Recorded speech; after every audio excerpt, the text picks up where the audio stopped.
Bienvenue dans ce module consacré aux devis sur Interfast. On sait que les devis, c'est assez central dans l'entreprise. C'est là où vous allez rédiger vos offres. C'est là où on passe beaucoup de temps en général et où on s'attarde parce que c'est le document qu'on va présenter au client, qui va présenter, détailler votre offre. On va voir comment on peut faire ça très facilement dans Interfast. Et dans cette première vidéo, on va regarder comment on peut éditer un devis, comment on peut aussi modifier un devis déjà existant.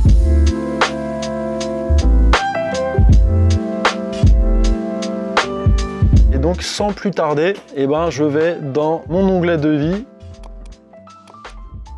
Pour créer un devis, tout simplement je clique sur nouveau devis et on voit ici le titre du devis. Donc là je vais mettre devis présentation. Je sélectionne un client. S'il n'existe pas le client, je peux l'ajouter directement ici. Donc là, je vais sélectionner un client déjà existant et je peux choisir modèle de document. Si vous ne savez pas ce qu'est un modèle de document, il y a une autre vidéo dans ce module qui explique comment fonctionnent les modèles de devis. Donc là, je clique sur c'est parti.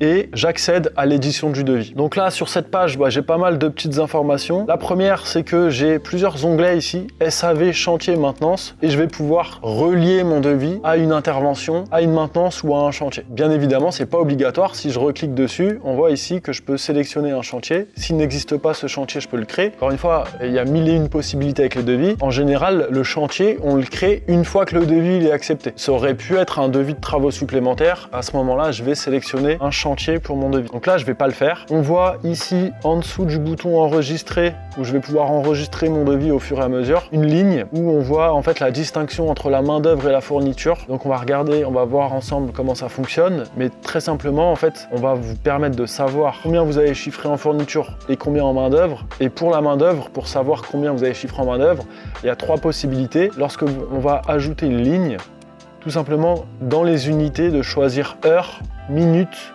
ou MO pour main d'œuvre si on ne veut pas afficher de temps pour notre client. On va pouvoir cliquer ici pour la date de validité et la date d'émission des devis, donc sélectionner la date. De base, on met un mois. On va pouvoir inclure aussi une description ou une page de garde. Quelle est la différence entre une description et une page de garde? Donc là, en fait, c'est que si j'écris par exemple « Ceci est une description » et que j'enregistre, lorsque je vais enregistrer et visualiser mon devis, je vois ma description qui est en fait juste au-dessus du devis. Donc si je veux faire une page de garde, en fait, c'est quoi la différence? C'est juste que je descends un peu plus bas et que je clique sur l'option « Inclure un saut de page après la description ». Là, si je fais fermer, que j'enregistre et que je visualise, et là, je pourrais mettre un petit texte et en fait le devis arrive en deuxième page. Ce qui va me permettre de mettre un petit mot pour le client. Exemple, bonjour, veuillez trouver ci-joint notre meilleure offre de prix. Voilà, et on peut mettre la signature du commercial ou votre signature à vous, de sorte à ce que le devis arrive en deuxième page et que ça fasse un peu plus professionnel. En tous les cas, c'est une possibilité, vous n'êtes pas obligé de l'utiliser. Ça dépend des devis aussi qu'on va faire. Pour un dépannage, c'est pas forcément pratique ou utile. Donc là, je le désélectionne, mais encore une fois, vous avez la possibilité. Maintenant, je peux ajouter des éléments, ligne, section, saut de page ou texte libre. Vu que c'est le module sur les devis, on va décortiquer chacun de ces éléments et on va regarder après aussi comment ajouter des éléments directement dans la bibliothèque. Donc là, j'ai déjà créé une ligne, je vais créer une section, un saut de page et du texte libre. Alors bien sûr, vous pouvez aussi, on voit ici le petit bouton Batiprix, vous pouvez souscrire à Batiprix qui est l'un de nos partenaires. Batiprix, c'est quoi? C'est une bibliothèque de plusieurs milliers d'ouvrages qui sont déjà prêts et déjà existants pour nous et qui vont nous permettre de gagner du temps et surtout d'être en accord avec les prix du marché. Donc Batiprix, pour souscrire chez eux, il faut aller sur le site de Batiprix, souscrire et récupérer une clé API qu'on va pouvoir mettre directement dans notre compte utilisateur. Donc attendez, j'enregistre. On va pouvoir mettre dans notre compte utilisateur ici la clé API de Batiprix et la tester. Donc là, on va regarder ça, comment ça fonctionne tout de suite. Là, je vous fais une petite présentation de comment fonctionne Batiprix très rapidement. Encore une fois, je pense que vous pouvez contacter Batiprix. Ils offrent en général une période d'essai de 24 à 48 heures. Mais quand je clique sur Batiprix, voilà. Donc moi, pour l'exemple, parce qu'on est partenaire de Batiprix, ils m'ont filé accès au catalogue tout corps d'état, mais vous pouvez acheter leur bibliothèque par corps d'état, donc pour électricien, pour la menuiserie, etc., etc. Donc là, si je rentre par exemple dans couverture zinguerie, je vais pouvoir choisir couverture et ouvrage accessoires en cuivre, fêtage angulaire, je m'y connais pas trop en couverture, mais là c'est vraiment pour l'exemple, et je vois fêtage angulaire à 2 pinces en cuivre, voilà, je sais absolument pas ce que c'est, et je vais pouvoir importer la sélection sans avoir tapé à la main, vérifier les prix du marché, etc. Je vois que ça m'a créé un ouvrage. Donc bien sûr, on va regarder ce qu'est un ouvrage après. Fêtage angulaire à 2 pinces en cuivre. Cet ouvrage, il est composé de main-d'œuvre, du fêtage simple et des pattes en cuivre. Donc ça, c'est pour 1 mètre linéaire de fêtage. Si demain, pour mon client, je dois chiffrer, je dis n'importe quoi, 50 mètres, si je sélectionne la quantité 50 mètres, tout ce qu'il y a à l'intérieur de l'ouvrage a été multiplié par 50. Donc on gagne du temps pour la gestion des ouvrages, on verra comment ça fonctionne. Là, c'était vraiment pour vous présenter Batiprix. Donc je reviens sur mon devis et on va donc revoir donc une ligne d'article, à quoi ça correspond. Donc tout simplement, je vais pouvoir taper par exemple main d'œuvre. Ici, où j'aurais pu taper n'importe quoi, je peux mettre en forme ce texte, donc je peux mettre en gras, en italique, en couleur, je peux faire un petit peu ce que je veux. On voit ici là que j'ai un correcteur d'orthographe, on vous mettra le lien ou de toute façon dans le support, il y a un article qui explique ce correcteur d'orthographe que je vous recommande. C'est une extension de Google Chrome qui s'appelle Langage Tool que je peux retrouver en tapant Astuce Interface et ici on voit le correcteur orthographique et on vous a mis un lien vers cette extension que moi personnellement j'utilise tous les jours. Pour tout vous avouer, l'orthographe c'est vraiment pas mon point fort. Dans les possibilités qu'on a dans une ligne, on va pouvoir mettre la quantité. Donc on peut mettre des décimales si on veut, on peut mettre la quantité qu'on veut. On peut choisir l'unité. Donc là pour ma main d'œuvre, je pourrais sélectionner en heures. Et c'est là on voit ici automatiquement la main d'œuvre, c'est incrémenté. Je peux sélectionner pour chaque ligne aussi un prix d'achat et un prix de vente. À quoi ça va me permettre de faire ça? Ça va me permettre de calculer ma marge, d'une part ligne par ligne, mais aussi sur le global du devis. On va faire un test. Imaginons que moi, mon coût horaire, je coûte à peu près 20 € à l'entreprise et que je vende mon heure de main-d'œuvre à 60 €. Ici, on voit que par unité, je gagne 40 € et on me fait le global ici sur le devis.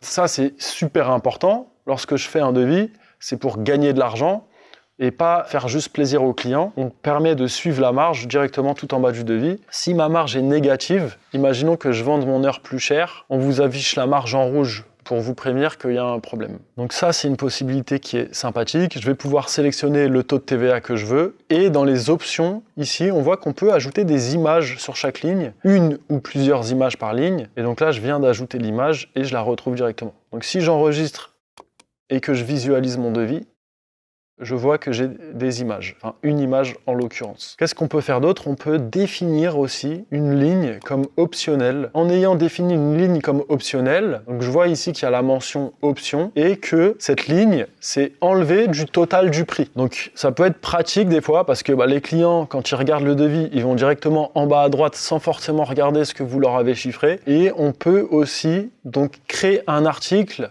directement dans la bibliothèque. Donc si mon article main-d'œuvre n'existait pas dans la bibliothèque, je pourrais le créer depuis ici en cliquant sur le bouton article et je peux aussi ajouter une remise ligne par ligne. Donc là, je peux cliquer sur pourcentage ou montant et choisir une remise sur ma main-d'œuvre par exemple. Donc si je le faisais, si je mets 10% de remise, je confirme. Et donc là, j'ai bien ma remise de 10% qui s'est mise sur le devis. Donc là, ma ligne étant optionnelle, je la remets comme inclus. Et donc là, on voit que j'ai bien une remise de 10%. Si je voulais enlever ma remise, j'ai juste à remettre sur 0 et hop, la remise s'est enlevée. Les sections, à quoi ça sert? Ça sert à hiérarchiser le devis.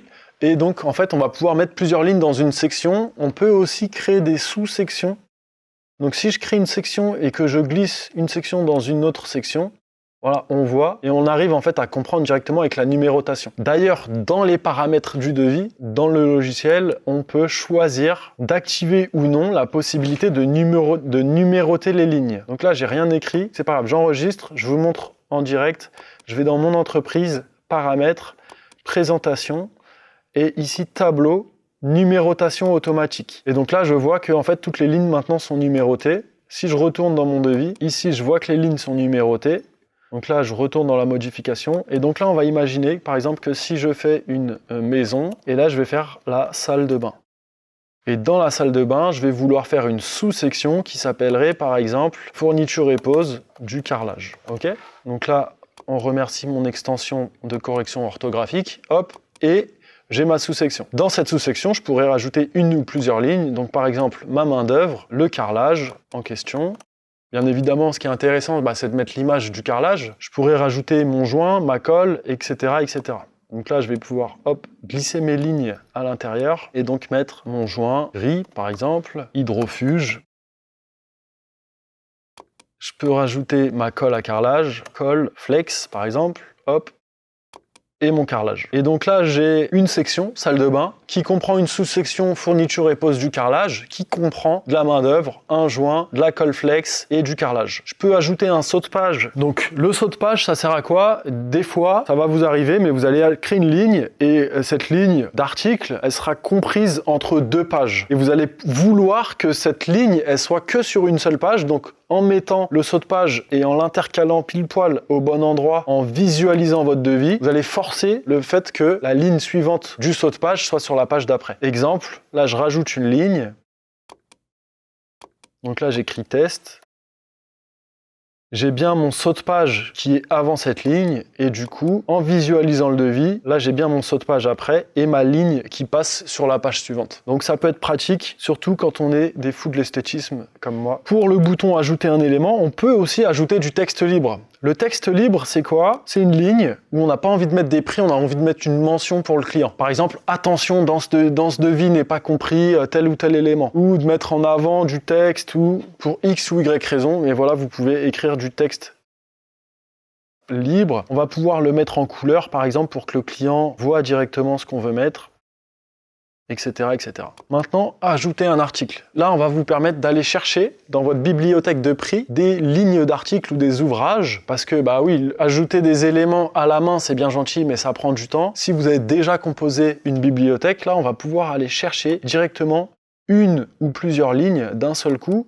En tapant avec la barre de recherche, on peut aussi effectuer une recherche tout simplement et je vais ajouter ma sélection. Là j'ai ajouté 3 articles d'un seul coup. Étant donné qu'ils étaient déjà dans ma bibliothèque, j'avais déjà mis des images, un prix de vente, un type d'unité et ça me permet d'aller beaucoup plus vite dans la composition de mes devis ou de mes factures. On a encore une autre option. Si je clique encore une fois sur ajouter un article, ici on voit en haut l'onglet bibliothèque, mais il y a l'autre onglet devis ou facture. Et là ce qui est magique, c'est que je vais pouvoir aller chercher dans un ancien devis ou une ancienne facture. Donc là je vais prendre un exemple là d'une autre salle de bain, parce que peut-être à un moment où vous aurez fait 10 000 salles de bain, vous allez vouloir aller chercher des éléments que vous avez déjà écrits dans d'autres devis. Et donc là, je peux carrément copier tout le devis ou décocher des lignes qui ne m'intéressent pas. Par exemple, là, j'ai déjà intégré la baignoire.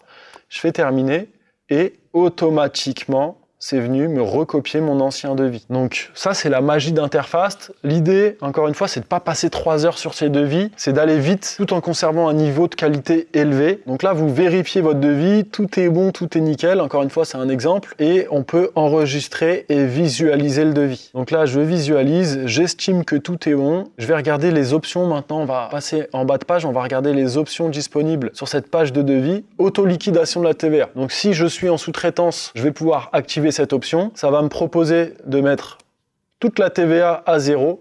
Donc là, je peux confirmer ou pas. Donc là, si j'accepte, toute ma TVA est passée à 0%. Je vois ma marge, je vois la TVA. Là, on voit qu'il y a un acompte de 30% qui s'est mis automatiquement. Ça, c'est un paramètre qui est de base dans Interfast qu'on peut modifier. Vous pouvez aussi cliquer ici sur l'acompte et choisir donc de modifier l'acompte au pourcentage ou au montant, selon votre choix. On peut aussi, bien évidemment, supprimer l'acompte. Et dans les options, on peut ajouter des retenues de garantie, ajouter des primes. On peut suivre les primes aussi avec Interfast. On regardera ça dans une autre vidéo. On peut ajouter des remises aussi au global du devis, au pourcentage ou au montant. Donc on a beaucoup d'options.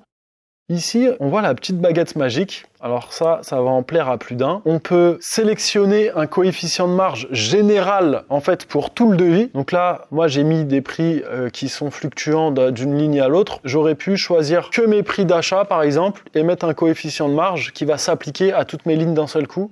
Ou cette petite option, modifier le montant TTC. Alors là, ça va parler à plus d'une personne. Vous savez, des fois, on est sur le devis, on arrive à un prix final, en l'occurrence 9437,09, et en fait, on a envie d'arriver à un prix spécifique parce qu'on s'est entendu avec le client, parce qu'on a envie d'augmenter notre prix, ou des fois pour X ou Y raison, mais on se bagarre avec chaque ligne du logiciel en modifiant des centimes pour tomber pile poil sur un prix. Là, si je mets le prix que j'ai envie, donc 9500 par exemple, et là, le total du devis a été modifié selon le choix que j'ai rentré juste avant. Et donc, c'est venu modifier toutes les lignes du devis de manière intelligente et proportionnelle. Donc là, encore une fois, on essaye de vous faire gagner du temps. On voit ici, information de paiement. Donc ça, c'est des options qui sont de base configurées dans les paramètres du logiciel, qu'on peut venir vérifier ici ou modifier juste pour ce devis. Le traitement des déchets aussi. Donc, c'est une mention qui est devenue obligatoire depuis pas très longtemps. Donc on va pouvoir écrire toutes les mentions concernant les déchets, si vous en avez, et le pied de page. Donc là, pareil, c'est une option qui est de base dans l'interface, dans les paramètres, mais qu'on peut modifier pour ce devis en particulier. Pour moi, j'estime que j'ai terminé ce devis, je l'enregistre, je fais retour. Et là, j'arrive sur le récapitulatif du devis et on regarde tout de suite dans une autre vidéo comment fonctionne cette page récapitulative.